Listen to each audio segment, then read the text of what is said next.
Hello, बच्चों. Welcome to another lecture of National Income and Related Aggregate Units. So today, as you can see on the screen, we are on to the aim of this unit, which is measurement of national income. तो याद करो बच्चों, हमने last class में circular flow of income करा था. और last चीज हमने करी थी, we talked about circular flow of income having three phases, right? Production phase, the first one, then the income phase, second one, and expenditure phase or the disposition, right? So उसी के basis पे, अगर आपको याद हो, हमने last class में we have discussed, we have three methods of calculating national income. The product method, first one, जिसको वैल्यू एडेड भी बोलते हैं, income method and expenditure method, which are right over here if you can just see. ठीक है, तो अब ये तीनों मेथड्स हमें करने हैं. And very very crucial topic, chapter आपका इस पूरे यूनिट का, बिकॉज यही actually this was the culmination, this was the very aim and objective जो जिसके लिए हम सारे कॉन्सेप्ट्स पढ़ रहे थे. ठीक है, सो आज हम शुरू करते हैं वैल्यू एडेड मेथड से. Before I talk about the various underlying all the concepts जो इसमें है, एक एक करके वो पढ़ाऊं, इससे पहले मैं वो कॉन्सेप्ट आपको, वो वाला एग्जाम्पल दोबारा डिस्कस करूंगी. So let me write over here itself. So बच्चों, अगर आपको याद हो, जब हमने फाइनल और इंटरमीडिएट गुड्स पढ़ा था, तब एक एग्जाम्पल चैप्टर 2 में आया था, और वो वाला एग्जाम्पल ना इस्तेमाल करके मैंने आपको कहा था मैं चैप्टर 4 वाला एग्जाम्पल यूज कर रही हूँ. और उसमें कुछ और भी चीजें आएंगी which I discuss later. So now is the right time to discuss all those concepts. ठीक है, तो मैं यहाँ पे वो ये वाला स्पेस यूटिलाइज करके I write all those things. और उसके बाद मैं आपको बुक में दिखाऊंगी, putting all the different concepts involve in your value added method together, right? So I will talk about the first method, which is value added method या product method of calculating national income. ठीक, अब product से तो हम समझ रहे हैं, क्योंकि हमने प्रोडक्शन की बात करी, तो कुछ बनाएंगे गुड्स और सर्विसेज. अब ये वैल्यू एडेड क्या चीज है, तो ये समझने के लिए और कुछ और चीजें समझने के लिए, that is the reason I am making you revisit that particular example. ठीक है, तो आपको याद होगा मैंने बात की थी एक ऐसी बेसिक इकोनॉमी की, जहां पे तीन प्रोडक्शन एंटिटीज हैं, right? So first one, first person was a farmer. The second one was a miller, and third one the baker. I hope आपको ये एग्जाम्पल याद आ रहा होगा, करा था हमने. ठीक है, तो ये तीन प्रोडक्शन एंटिटीज है, फार्मर, मिलर और बेकर. फार्मर क्या बनाता है? फार्मर वीट बना रहा है, ग्रो कर रहा है. उस वीट को मिलर लेके चक्की में चला रहा है, और उसका क्या बना रहा है? फ्लार बना रहा है, आटा. ठीक, इस आटे को इस्तेमाल करके बेकर क्या बना रहा है? ब्रेड. ठीक है, अब यहाँ पे हम बात करते हैं कुछ बेसिक टर्म्स की, जो कि हमारी वैल्यू एडेड तक हमें पहुंचाएंगी, और उसकी हमारा पूरा मेथड इसमें यहाँ पे समझ में आएगा. सो फार्मर ने वीट बनाया, और मैं कहूँ उसका जो वीट है वो उसका आउटपुट है. The value of output, value of his output which is wheat, is worth 500. ठीक है, तो एक टर्म बच्चों मैंने यहाँ पे इस्तेमाल करी, वैल्यू ऑफ आउटपुट. अब value of output is nothing but the market value, क्योंकि हम इसको मार्केट में ही बेचेगा ना वो. ठीक है, तो याद करो मनी वैल्यू मार्केट वैल्यू हमने पढ़ा था, तो यहाँ पे हम क्या कह रहे हैं? Market value of the goods and services produce. तो उसने जो बनाया, वीट बनाया, उसकी मार्केट वैल्यू कितनी है, कीमत कितनी है? 500. ठीक है, उसके साथ में यहाँ पे सिंपलिस्टिक पर्पसेस के लिए वी आर अज्यूमिंग के इसकी इंटरमीडिएट कंजम्पशन, एक मैंने एक और टर्म यहाँ पे लिखी, इंटरमीडिएट कंजम्पशन. अब ये क्या चीज है इंटरमीडिएट कंजम्पशन? आपको इंटरमीडिएट वर्ड देख के याद आ रहा होगा, कुछ हमने इंटरमीडिएट गुड्स पढ़े थे. इंटरमीडिएट गुड्स देखते ही एकदम ध्यान में आना चाहिए कि वो क्या है? Raw material. ठीक है, तो सिंपल सी भाषा में, इंटरमीडिएट गुड्स पे जो खर्चा किया, या रॉ मटेरियल पे जो खर्चा किया, वो मेरा खर्चा क्या कहलाता है? Intermediate consumption. ठीक है, the expenditure incurred on intermediate goods and services, right? तो फार्मर ने भी अगर गेहूं उगाया है, तो उसके लिए उसने कोई सीड्स यूज करे होंगे, कोई फर्टिलाइजर होगा, पानी पे उसने कुछ खर्चा किया होगा, what ever he spend. But तो इंटरमीडिएट कंजम्पशन पॉजिटिव होगा, बट यहाँ पे हम अज्यूम कर रहे हैं कि ये इसका जीरो है, ठीक है। तो I am putting a figure zero over here which is not realistic but for simplistic purposes, ठीक है। तो इंटरमीडिएट कंजम्पशन जीरो है। अब तीसरी चीज पे हम आते हैं, मैं तीसरी चीज लिखती हूँ जिसको हम बोलते हैं वैल्यू एडेड, ठीक। अब ये वैल्यू एडेड बच्चों क्या है? वैल्यू एडेड मतलब value of output which is this minus intermediate consumption. अब ये क्या कंसेप्ट है? वैल्यू एडेड नाम से क्या पता चल रहा है? मैंने कितना वैल्यू ऐड किया, मेरा जो काम है। तो अगर मैं फार्मर हूं, मैंने कोई इनपुट लिया, कोई रॉ मटेरियल लिया, उसमें मैंने क्या काम किया, मैंने क्या वैल्यू ऐड करी, ठीक है। तो मेरा आउटपुट 500 है, 500, उसमें से मैं रॉ मटेरियल की जो वैल्यू है वो माइनस कर देती हूँ, the cost which is intermediate consumption I deduct. तो जो वैल्यू मेरे पास आएगी वो मेरी क्या है? वैल्यू एडेड, ठीक है।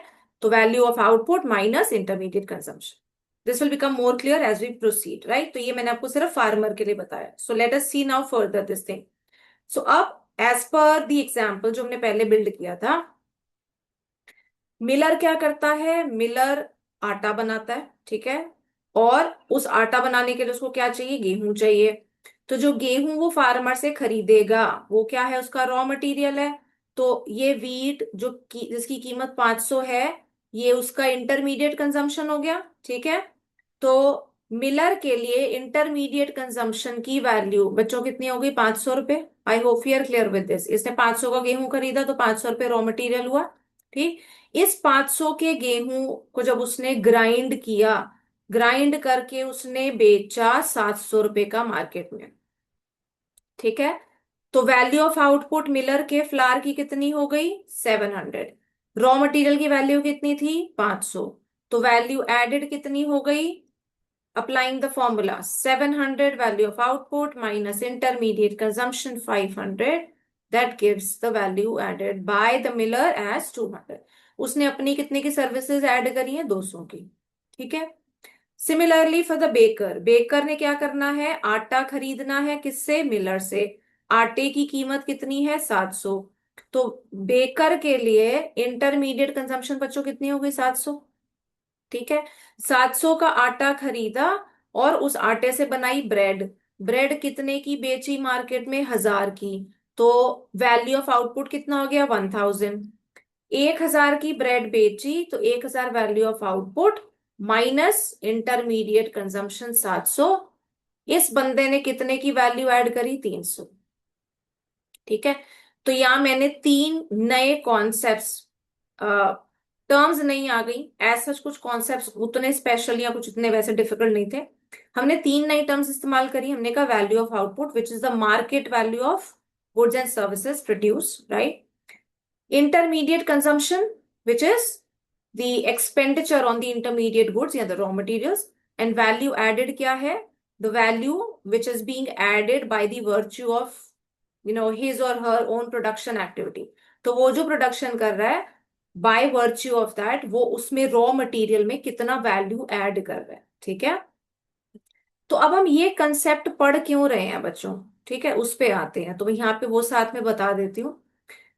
तो अब हमने कहा ये इकोनॉमी आपके सामने एक एग्जाम्पल है, और इस इकोनॉमी में मेरा एम है कि मेरे को नेशनल इनकम निकालनी है, ठीक है। So what is the national income for this economy? That is the matter of concern for मी।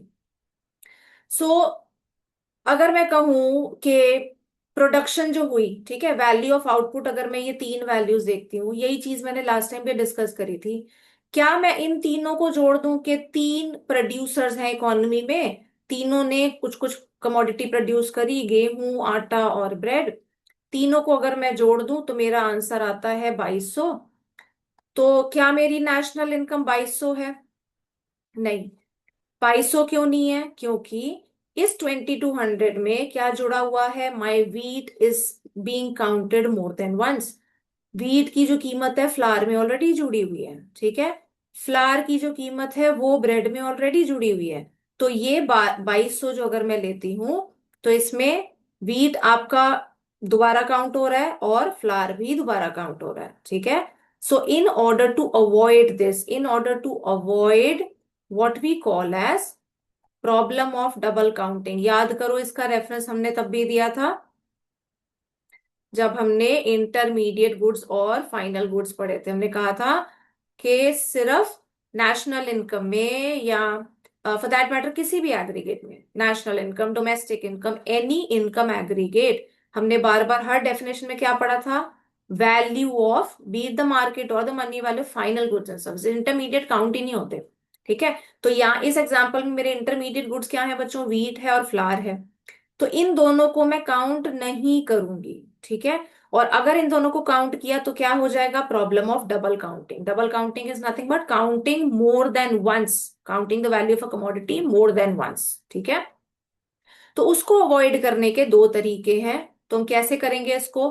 पहला तरीका, या तो मैं सिर्फ फाइनल आउटपुट लूं, right, so count only final output,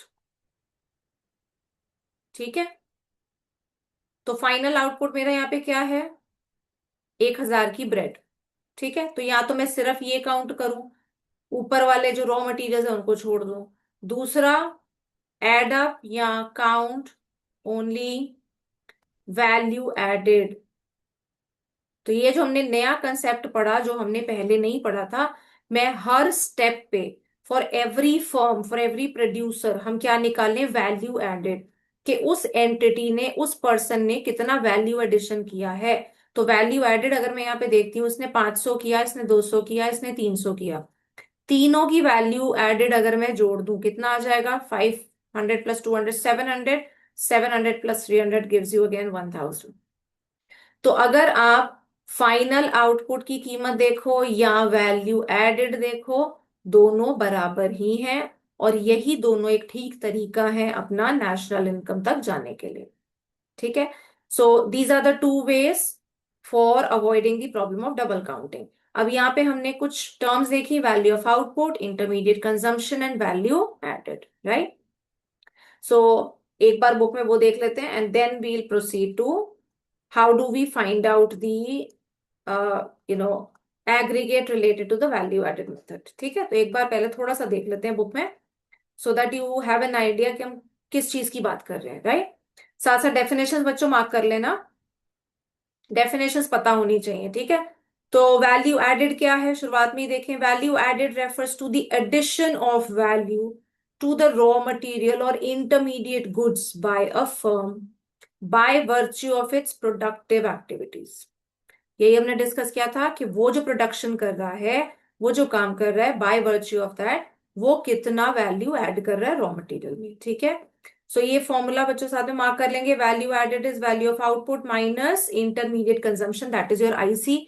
यही मैंने आपको ऊपर जब मैंने वो टेबल एग्जाम्पल बनाया था, ये वही मैंने मार्क किया था, लिखा था, ठीक है। I hope you are clear with this, right. So अब यहाँ पे ही ऐसे एग्जाम्पल दे रहे हैं जो कि नीचे आएगा, ठीक है। So that will come over again, तो मैं ये इसको तभी डिस्कस कर दूंगी, इसको यहाँ पे इतना लंबा चौड़ा आपको पढ़ने की जरूरत नहीं है। ये मार्क करेंगे अब, intermediate consumption, come to this. So intermediate consumption refers to the expenditure incurred by a production unit on purchasing those goods and services from other production units which are meant for resale or for using up completely, that is further production during the same year।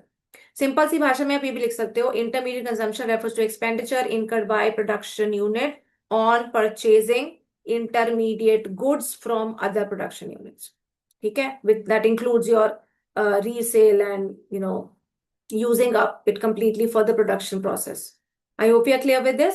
तो intermediate consumption की definition mark कर लेना, ये आपको पता होनी चाहिए, ठीक है। अब अपना चलते हैं हम, ये जो चीज है, imports are not separately included whatever, ये इतना सारा थ्योरी में अभी बताने से कुछ क्लियर होगा भी नहीं। Once we come to the numericals ना, तभी ये चीज आपको क्लियर हो जाएगी, तभी इकट्ठे कराऊंगी, ठीक है। तो अभी for time being I am just leaving this, आपको मेन थ्योरी सारी करा रही हूँ so that we can proceed further. Next हमारा कॉन्सेप्ट बच्चों आया वैल्यू ऑफ आउटपुट, मार्क करें इसकी definition. Value of output refers to market value, market value ध्यान रखना, of all goods and services produce during a period of 1 year. ठीक है, यही बताया था आपको, market value of the goods and services produced by a firm during 1 year, right. अब major कैसे करते हैं मार्केट वैल्यू, यहाँ पे मार्क कर लेंगे। सो जस्ट सी दिस, अब market value, sorry value of output अगर बच्चों ने निकालना है, ये वाला फॉर्मूला काफी इंपॉर्टेंट है। Value of output is sales plus change in stock. ठीक है, तो इसका क्या मतलब है, जो मैंने फॉर एग्जांपल मैंने 1000 यूनिट बनाए हैं, ठीक है, या हाँ 1000 यूनिट बनाए या 1000 रुपए मेरी वैल्यू ऑफ आउटपुट है, कीमत है उस चीज की जो मैंने बनाई। तो जितना भी मैंने बनाया, जो भी यूनिट्स बनाए, क्या जरूरी है सारे बिक जाएंगे? Will I be always able to sell the entire output जो मैंने प्रोड्यूस किया है? नहीं, ऐसा नहीं होगा, राइट। डिमांड कम हो सकती है, तो मेरी जो सेल्स है वो कम हो सकती है। तो जितना सेल किया मैं वो जोड़ू, तो that is the reason we are writing sales. उसके साथ जो मैं नहीं बेच पाई, जो मेरी प्रोडक्शन का हिस्सा था पर मैं नहीं बेच पाई, उसको मैं संभाल के रखूंगी, उसको मैं फेंक तो नहीं दूंगी, ठीक है। तो उसको मैंने संभाल के रखा by the end of the year, जिसको हम बोलते हैं क्लोजिंग स्टॉक, राइट। तो इसको मैं संभाल के रखूंगी, ये मेरा क्या है, एक तरीके से ये मेरी, याद करो, हम इसको स्टॉक और इन्वेंट्री या इसको इन्वेस्टमेंट की तरह पढ़ चुके हैं, राइट। इसको अगले साल हम लेके जाएंगे और बेचेंगे। तो क्लोजिंग स्टॉक जो मेरा इस साल की प्रोडक्शन में से बच गया, माइनस करूंगी इसमें से opening stock. Opening stock minus क्यों होता है? बिकॉज ये पिछले साल की प्रोडक्शन है, हम पिछले साल से इसको लेके आए थे, ये पिछले साल की प्रोडक्शन है, उसमें से माइनस हो जाएगा, ठीक है। सो वैल्यू ऑफ आउटपुट, ये फॉर्मूला इंपॉर्टेंट है, न्यूमेरिकल्स में काम आएगा, sales plus change in stock, ठीक है। अगर मेरे को दूसरा फॉर्मूला यहाँ पे देखें, वैल्यू ऑफ आउटपुट, सेल्स की वैल्यू मेरे को न्यूमेरिकल में नहीं दी हुई है, मेरे को क्या दे रखा है, क्वांटिटी प्रोड्यूस्ड एंड से द प्राइस, राइट। तो क्वांटिटी अगर प्रोड्यूस दिया है या सेल दिया है, यहाँ पे सोल्ड अगर मेरे को दे रखा होता है, तो उस क्वांटिटी के साथ मैं प्राइस को मल्टीप्लाई कर दूंगी, तो मेरे पास मेरी सेल्स की वैल्यू आ जाएगी। तो अगर मैं कहूँ I have sold the quantity say as 100 units at a price of 50, ठीक है, तो मेरा जो सेल्स की वैल्यू है, the value of sales is 100 into 50, that gives me 5000। Yes और नो? ठीक है। So if you are given the quantity and the price, we multiply to find out the sales, और चेंज इन स्टॉक उसमें जोड़ देंगे, ठीक है। तो sales plus change in stock, this is your main formula which you should remember always, right. Okay, so moving further, अब यहाँ पे इंपोर्ट एक्सपोर्ट वाला मैं अभी आपको कह रही हूँ, मैं फिलहाल छोड़ रही हूँ, चिंता मत करो उसकी, जब हम न्यूमेरिकल्स पे जाएंगे I will tell you that, right. तो ये सारी चीजें आपकी वहां तब कवर हो जाएंगी, छोटे छोटे स्टेप्स आपको वहां ऑटोमेटिकली समझ आ जाएंगे, चाहे थ्योरी हो चाहे प्रैक्टिकल, ठीक है। तो अब आते हैं हम steps of value added method. अब इसी के साथ मैं यहाँ पे फॉर्मूला लिख के जोड़ दूंगी कि हमने निकालना क्या है। साथ में इसको बच्चों मार्क कर लेना, steps of value added method. Income method करेंगे तब भी स्टेप्स आएंगे, एक्सपेंडिचर मेथड करेंगे तब भी आएंगे स्टेप्स। 4 नंबर के लिए, 3 या 4 नंबर के लिए एक इंपॉर्टेंट क्वेश्चन है, बोर्ड्स के हिसाब से ही बात कर रही हूँ। और स्टेप्स एक ऐसा क्वेश्चन है बच्चों, सीधा, इट्स स्ट्रेट फॉरवर्ड क्वेश्चन। और इसमें भी क्या होता है, बच्चे अपने आप इस जो स्टेप्स तो बना लेंगे, हम लिख लेंगे, नहीं होता। तो प्लीज इसको बुक में से ही पढ़ें और प्रॉपर बकायदा उसी तरीके से लिखें जैसे लिखना चाहिए, ठीक है। तो for that reason we'll refer to the content of the book, और आप स्टेप्स इसी में से याद करेंगे। सो स्टेप 1, सबसे पहले हमने क्या करना है, identify and classify the production units, ठीक है। तो हम इकोनॉमी की अगर बात करें, हम मैक्रो इकोनॉमिक्स पढ़ रहे हैं, पूरी इकोनॉमी में हम कहते हैं 3 प्रोडक्शन वाले सेक्टर्स हैं। So primary, secondary and tertiary, तीनों सेक्टर्स में हम आइडेंटिफाई करेंगे वो सारे यूनिट्स जो प्रोडक्शन कर रहे हैं, और उनकी वैल्यू एडेड निकालेंगे, राइट। सो फर्स्ट स्टेप में हम यहाँ पे कह रहे हैं to identify and classify all the producing enterprises into primary, secondary and tertiary sectors. तो पहले में हमने आइडेंटिफाई और क्लासिफाई कर लिया, तीनों सेक्टर्स में बांट दिया, ठीक है। स्टेप 2 पे अब आ जाते हैं। स्टेप 2 में हम gross domestic product at market price निकालेंगे, राइट। तो बच्चों हमारा जीडीपी यहाँ पे क्या है, तो अगर आप यहाँ पे देखें, ग्रॉस वैल्यू एडेड, ठीक है। ऊपर याद करो जो आपको बताया था, एक फॉर्मूला लिखा था वैल्यू एडेड, जब हमने वो एग्जांपल किया, इस value of output minus intermediate consumption, ये लिखा था, ठीक है। तो एक फर्म या एक सेक्टर की जो वैल्यू एडेड निकली, उसको हमने कहा ग्रॉस वैल्यू एडेड। और ये होती है किस पे, मार्केट प्राइस पे। मार्केट प्राइस क्यों बोला, याद करो, क्योंकि वैल्यू ऑफ आउटपुट क्या है, market value of all the goods and services produced by a firm और by a sector during period of 1 year, right. Market value बोला, जैसे मार्केट वैल्यू बोला मार्केट प्राइस बन गया, ठीक है। So gross value added. अब अगर मेरे को फॉर एग्जांपल मैं न्यूमेरिकल के हिसाब से बोलूं, 2 या 3 फर्म्स दी हैं, तो तीनों फर्म्स की मैं ग्रॉस वैल्यू एडेड जोड़ दूं, या मेरे पास 3 सेक्टर्स हैं, इकोनॉमी की बात कर रही हूँ, तो तीनों सेक्टर्स की मैं ग्रॉस वैल्यू एडेड जोड़ दूं, तो मेरे पास क्या आ जाएगा, gross domestic product at market price, ठीक है। तो यही मेरा दूसरा स्टेप है, estimate the gross domestic product at market price. So what do we do, just read over here in the second step, GVA at market price of each sector is calculated and sum total of GVA at MP gives GDP at MP, ठीक है। तो यहाँ पे हमें gross domestic product at MP मिलता है। तो यहाँ पे प्लीज नोट करना, value added method gives you the aggregate as gross domestic product at market price. ये मैं क्यों हाईलाइट कर रही हूँ, बिकॉज जब हम इनकम मेथड पे जाएंगे वहां पे हमें एक अलग एग्रीगेट मिलेगा।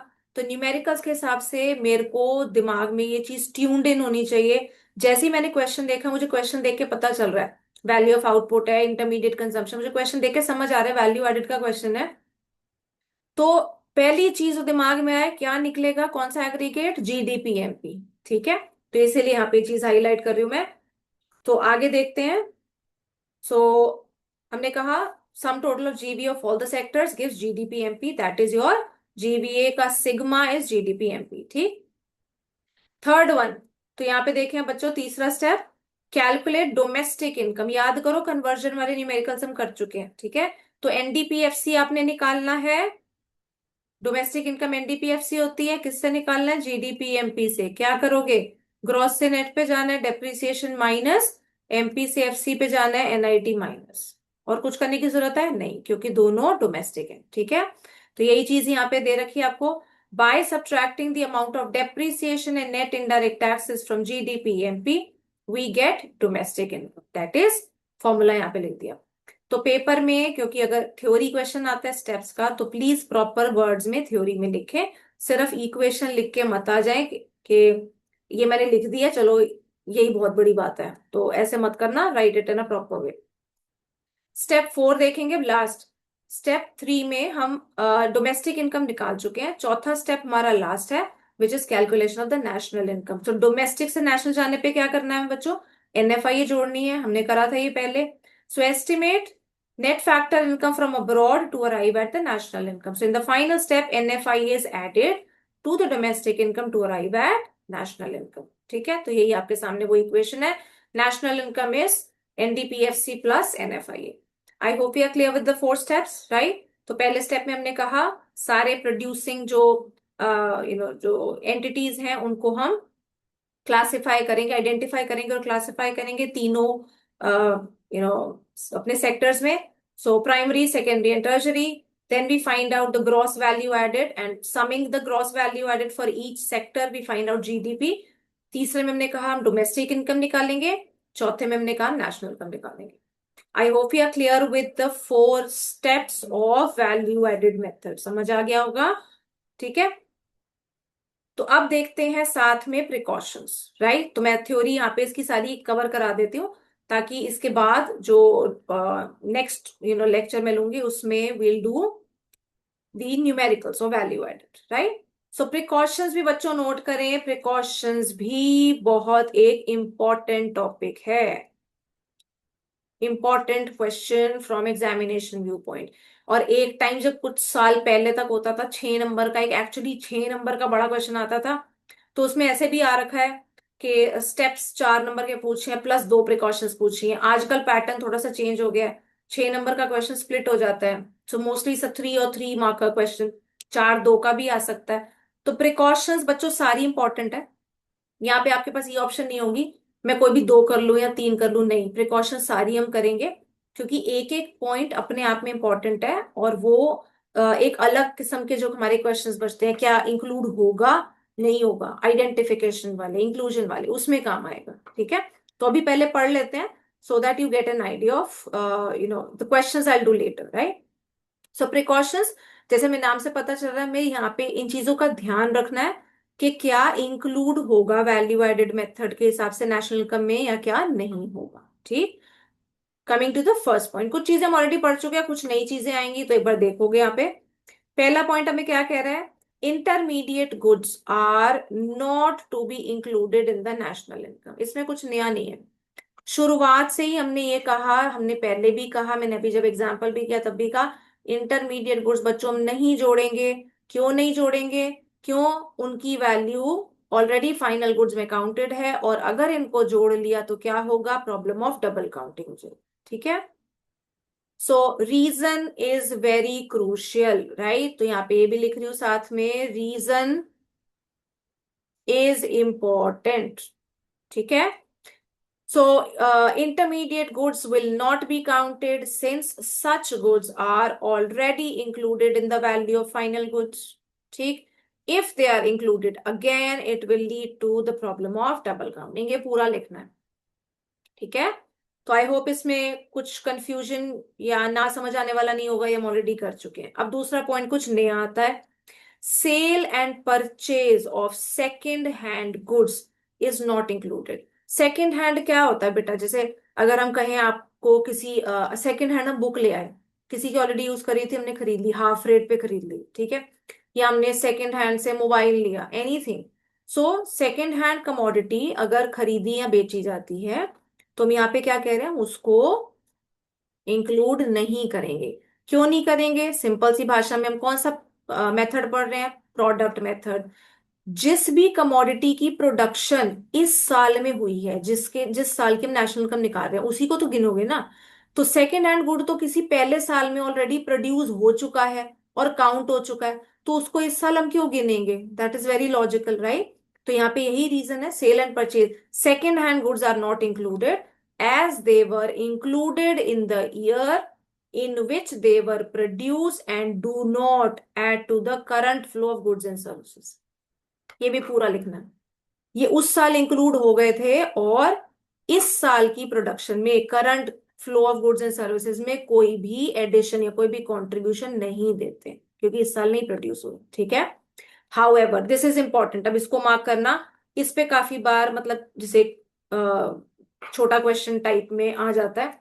हाउएवर एनी कमीशन और ब्रोकरेज, अगर हम पुराने किसी कमोडिटी को खरीदते हैं, फॉर एग्जांपल से सेकेंड हैंड कार, राइट, या any particular second hand durable good, तो उस पे आपको अगर कोई कमीशन पे आप कर रहे हो, ठीक है, तो वो इंक्लूड होगी। वो क्यों इंक्लूड होगी, ब्रोकरेज या कमीशन? बिकॉज वो जो डीलर है जिसके थ्रू आप ये ट्रांजैक्शन कर रहे हो, वो तो अपनी सर्विस पहली बार दे रहा है ना आपको, तो उसकी सर्विस के लिए वो जो ब्रोकरेज या कमीशन चार्ज कर रहा है, वो फ्रेश सर्विस है इसी साल जो दे रहा है, वो इंक्लूड होगी। ठीक है। So any commission or brokerage on sale or purchase of such goods will be included in the national income as it is a productive service। ठीक है। तो सेकेंड हैंड गुड्स पर से उनकी सेल और परचेज इंक्लूड नहीं होगी, but जो उस ट्रांजैक्शन पे अगर कोई ब्रोकरेज या कमीशन पे की गई है वो इंक्लूड होगी, because that is a productive service. ठीक। तीसरा पॉइंट बच्चों में यहां देखेंगे, this is also an important point, production of services for self consumption that is domestic services are not included. Classic example जिसका कई बार से न्यूज में भी डिबेट आती है हर थोड़े दिन के बाद, तो अगर हम कहें हाउसवाइफ की services, right, are they contributing anything to the economy? क्या उनकी सर्विसेज वैल्यूएबल है? इसी टाइप से करके डिस्कशन होती है। ठीक है। तो यहाँ पे जो स्टैंडर्ड प्रैक्टिस है नेशनल इनकम अकाउंटिंग के हिसाब से, हम कहते हैं ऐसी डोमेस्टिक सर्विसेज और the services for self consumption are not included. क्यों? अगर हम कहें फॉर एग्जांपल मदर की सर्विसेज, हाउसवाइफ की services, they are important for the welfare, right, पर ऐसी सर्विसेज को बच्चों मेजर करना बड़ा मुश्किल हो जाता है। कौन सी मदर, कौन सी वाइफ कहाँ पे किस घर में कितनी सर्विस दे रही है, हाउ डू वी वैल्यू? तो वैल्यूएशन प्रॉब्लम की वजह से ही उनको इंक्लूड नहीं करना पॉसिबल होता। ठीक है। तो as a standard practice we don't count them. So point पढ़ेंगे एक बार, domestic services like services of a house wife, kitchen gardening etcetera. Kitchen gardening भी क्या हो गया, आप घर में अपने लेजर टाइम के लिए सब्जी उगा रहे हो ना, अगर अपने छोटा सा जो भी गार्डन बना रखे हैं, ठीक है, आप उसको घर में यूज कर रहे हो, आप उसको मार्केट में नहीं बेच रहे, right? So that is an activity you enjoy doing, that is your leisure time activity, और आप वो अपने लिए कर रहे हो। तो कितने स्केल पे कर रहे हो, क्या कर रहे हो, तो उसकी valuation is very very difficult, ठीक है। Are not included in the national income, reason क्या हो गया, since it is difficult to measure their market value, इसी वजह से, ठीक है। तो रीजन इंपॉर्टेंट है, इसको याद रखेंगे। These services are produced and consumed at home and never enter the market place and are termed as non market transactions, ठीक है। नॉन मार्केट ट्रांजैक्शन, तो यही वाला पॉइंट हमारा इस टॉपिक के इस चैप्टर के लास्ट में एक टॉपिक है, उसमें भी दोबारा आएगा। So I hope you have understood this, ठीक है। बट यहाँ पे एक ये भी डिस्क्लेमर भी देख लो। तो सेम सर्विसेज, अगर मैं कहूं कि मम्मी घर में खाना नहीं बना रही है, you have hired a cook, या मेड आती है जो खाना बनाती है या घर के काम करती है, तो सर्विसेज ऑफ मेड। जैसे ही हमने मेड बोल दिया तो we are hiring somebody from outside, we are paying them, right? तो वहां पे जब पेमेंट चली गई, उसने सर्विस दी, हमने पेमेंट करी, तो वो क्या हो गया, we have entered into a market transaction, वो काउंट होगा, ठीक है। Similarly a driver, private tutor etcetera, इनकी सर्विसेज हम ले रहे हैं और इनको पेमेंट कर रहे हैं, तो यहाँ पे ट्रांजैक्शन बड़ी क्लियर है, they are market transactions, they will be counted in the national income, ठीक है, because they are paid services, right? So they should be counted in the national income. I hope we are clear with this. But अगर same काम घर में mummy या पापा कर रहे हैं, तो उसके लिए कोई पेमेंट नहीं हो रही, they are doing it out of love and affection, and उसकी मेजरमेंट करना is difficult, hence they are not included, right? Next one, ये पॉइंट भी इंपॉर्टेंट करके मार्क करना, production of goods for self consumption will be included. अब यहाँ पे बच्चों क्या है, ये याद रखना बड़ा जरूरी है, और ये वाली चीज आपकी वैल्यू एडेड के फॉर्मूला में भी आएगी, भी वहां पे भी ऐड करा देते हैं। Production of goods for self consumption, तो सेल्फ कंजम्पशन के लिए जो गुड्स बनाए हैं वो इंक्लूड होंगे, पर सेल्फ कंजम्पशन के लिए जो सर्विसेज हैं वो इंक्लूड नहीं होंगी, जो भी हमने पीछे पॉइंट में पढ़ा, ठीक है। तो be very very clear with this, services नहीं इंक्लूड होंगी बिकॉज उनको मेजर करना मुश्किल है। बट अगर मैं कहूँ गुड्स फॉर सेल्फ कंजम्पशन, तो फॉर एग्जाम्पल अगर इफ आई से, मैं फार्मर का एग्जांपल लेती हूँ, ठीक है, I am a farmer and I am से ग्रोइंग व्हीट, और पूरा व्हीट मैंने बाजार में नहीं बेचा, कुछ हिस्सा उसका मैंने जितना मेरे को घर के लिए चाहिए, आई हैव से taken out 5 kgs of wheat for self consumption, right, for consumption at home. तो जो मेरी पूरी प्रोडक्शन है उसको मैं असेस तो कर सकती हूँ, उसको मैं इवेल्युएट कर सकती हूँ कि मैंने इंस्टेड 5 किलो मैंने बाजार में ना बेचते हुए मैंने घर पे इस्तेमाल कर लिया, that is the only difference. So उसका मार्केट वैल्यू असेस करना, उसको मेजर करना पॉसिबल है, because of that reason that will be counted in the national income, ठीक। So, production of goods for self-consumption will be included in the national income as they contribute to the current output. ठीक है, वो हमारे output का ही हिस्सा है। Their value is to be estimated or imputed. Imputed is estimated again as they are not sold in the market. पर हमें उनका मार्केट प्राइस तो पता है कि अगर मैंने फॉर एग्जाम्पल 100 किलो गेहूं उगाया, मैं 100 किलो अगर मार्केट में पूरा बेचती हूँ, तो मेरे को पता है मेरे को उसका क्या प्राइस मिल रहा है, कितनी मेरी कमाई हो जाएगी। 100 में से मैंने 5 घर के लिए रख लिया, 95 बेच दिया, ठीक है। तो जितनी कीमत पे मैंने बाजार के लिए बेचा, वही 5 किलो की कीमत भी मैं निकाल सकती हूँ, so that can be estimated, ठीक है। हालांकि वो एस्टिमेशन सर्विसेज में पॉसिबल नहीं हो पाती, राइट। अब नेक्स्ट वाला बच्चों, ये फिफ्थ पॉइंट अगर आप देखें, imputed value of owner occupied houses.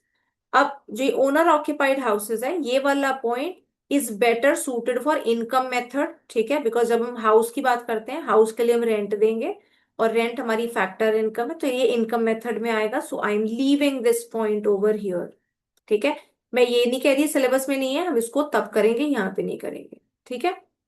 Coming to the sixth point, change in stock of goods और इन्वेंट्री विल बी इंक्लूडेड। ये तो बच्चों याद करो, अभी वैल्यू एडेड का हमने ऊपर फॉर्मूला देखा था, तो हमने क्या लिखा था, value added is equal to value of जो आउटपुट निकाला था, not value added, so just let me rub this of. हमने ऊपर फॉर्मूला जो मैंने आपको मार्क कराया, value of output is equal to sales plus change in stock. ठीक है, तो चेंज के लिए I am writing this delta, I hope we are aware, 11 से पढ़ते आ रहे हो। Sales plus change in stock which is closing minus opening, और यहीं पे ऊपर ये वाला फॉर्मूला था। ठीक है, तीसरी चीज मैं यहाँ पे जोड़ रही हूँ, so production for self consumption. ठीक है, या ओन अकाउंट प्रोडक्शन भी इसको बोलते हैं, so production for self consumption और ओन अकाउंट प्रोडक्शन। ठीक, तो ये तीन चीजें मेरी जुड़ के बनती है वैल्यू ऑफ आउटपुट, राइट। तो हम यहाँ पे इसी फॉर्मूला में देख लिया, change in stock is an integral part of my value of output, right. तो वैल्यू एडेड मेथड से जब हम अपना नेशनल इनकम कंप्यूट कर रहे हैं, तो ऑब्वियस सी बात है चेंज इन स्टॉक जुड़ेगा, इन्वेंट्री मेरा जो उसमें चेंज आ रहा है वो जुड़ेगी। क्यों जुड़ेगी, मैं आपको ऑलरेडी पहले एक्सप्लेन कर चुकी हूँ। जो क्लोजिंग स्टॉक है मेरा, वो मेरे क्या है, मेरे गुड्स हैं जो मैंने मैन्युफैक्चर किए। I will keep them today safe with me and I will sell them, in the market in next year, right? और हमने ओपनिंग स्टॉक क्यों माइनस किया, बिकॉज वो पिछले साल की प्रोडक्शन है, किसी और साल की। ठीक है, so net increase in the stock of inventories will be included in the national income as it is a part of capital formation और investment। याद करो, हम ये पहले भी पढ़ चुके हैं जब इन्वेस्टमेंट करा था।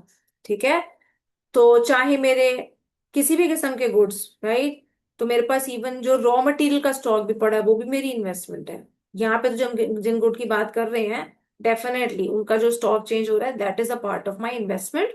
आई have to keep them safe and take them in the future for next year. ठीक है, I hope you are clear with the precautions, बच्चों में समझ आ गया। और ये सारे पॉइंट्स आपको याद रखने हैं, बिकॉज इन पे जब छोटे छोटे क्वेश्चन आते हैं, क्या इंक्लूड होगा क्या नहीं होगा, तो that also needs to be remembered. ठीक, प्रॉब्लम ऑफ डबल काउंटिंग आ गई, ये मैंने आपको पहले ही एक्सप्लेन कर दिया वाइल एक्सप्लेनिंग द टॉपिक। पर यहाँ पे ये बताऊंगी जरूर, प्रॉब्लम ऑफ डबल काउंटिंग एक इंपॉर्टेंट क्वेश्चन बनता है हमारा 3 नंबर के लिए। दो फॉर्मेट से क्वेश्चन बनते हैं यहाँ पे। प्रॉब्लम ऑफ डबल काउंटिंग होती क्या है उसको एक्सप्लेन करें। ठीक है, so explain the problem of double counting with the help of an example. एक क्वेश्चन हमारा ये बना।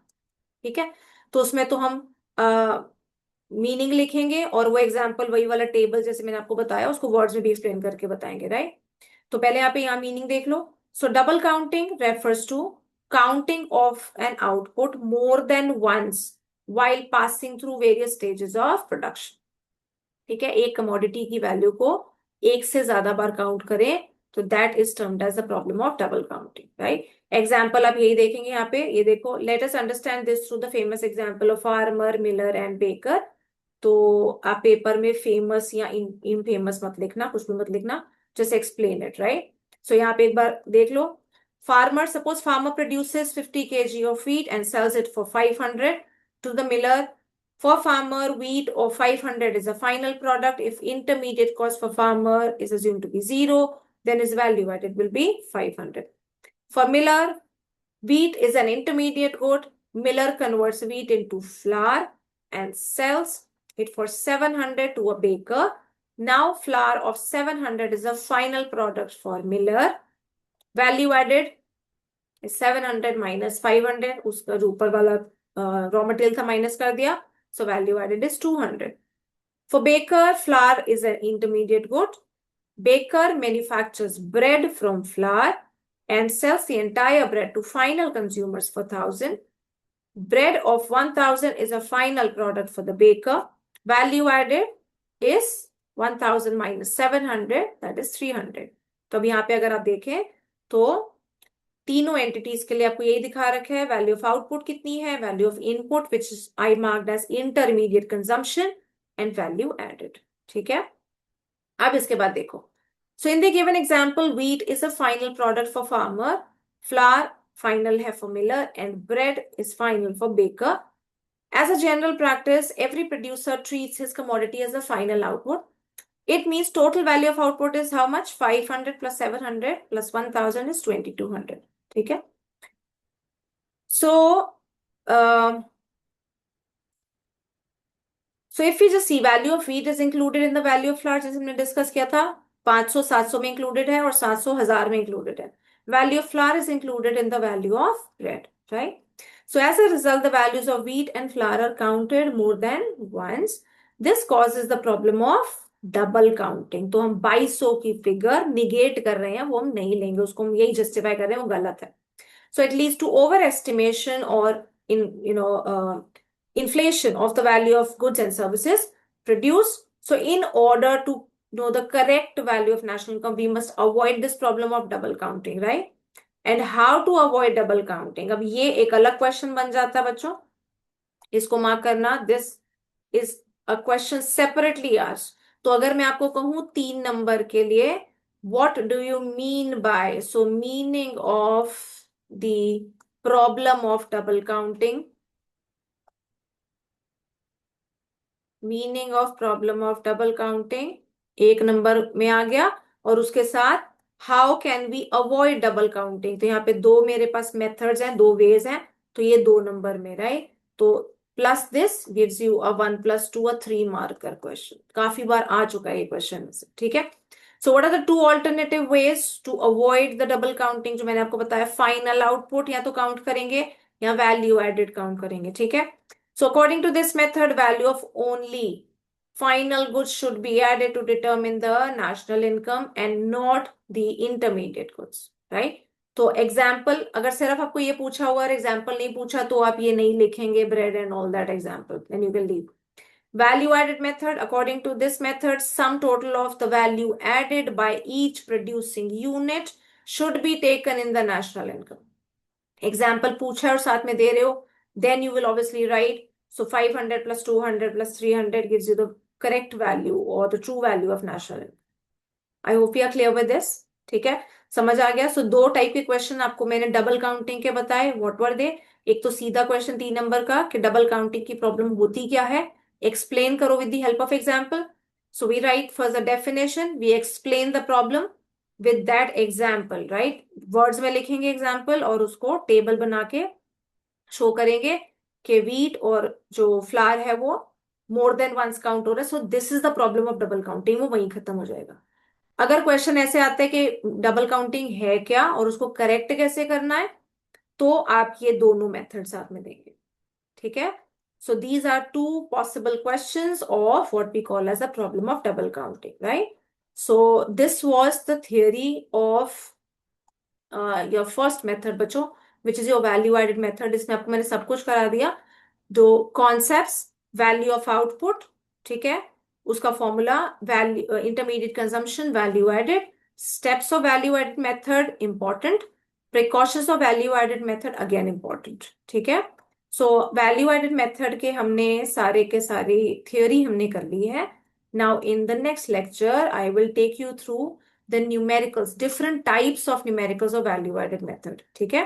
बिकॉज आजकल जिस किस्म से क्वेश्चन आता है मोस्टली 3 या 4 नंबर का न्यूमेरिकल, भूल जाओ, उसमें ये लिखा नहीं होगा. तीनों मेथड्स जैसे हम कर लेंगे उसके बाद भी they will not right and specify कि बच्चों ये वाला मेथड यूज करना है. वो तो एंट्रीज देखते ही हमें पता चल जाता है, ठीक है? तो जब क्वेश्चंस करेंगे वो चीज आ जाएगी. तो फिलहाल के लिए what you do is just revise once what we have already done. तो आपको थ्योरी आपकी बिल्कुल क्लियर हो and you remember all the points, क्या इंक्लूड होगा क्या नहीं होगा. स्टेप्स मेरे को याद रखने हैं, बेसिक स्टेप्स याद है. मेरा एग्रीगेट मुझे हमेशा याद है, वैल्यू एडेड से जीडीपी एमपी निकालेंगे, कैसे निकालेंगे, then we will be able to do the questions, ठीक है? तो we'll see certain good questions in the next class. Till then, revise this much and stay happy and healthy.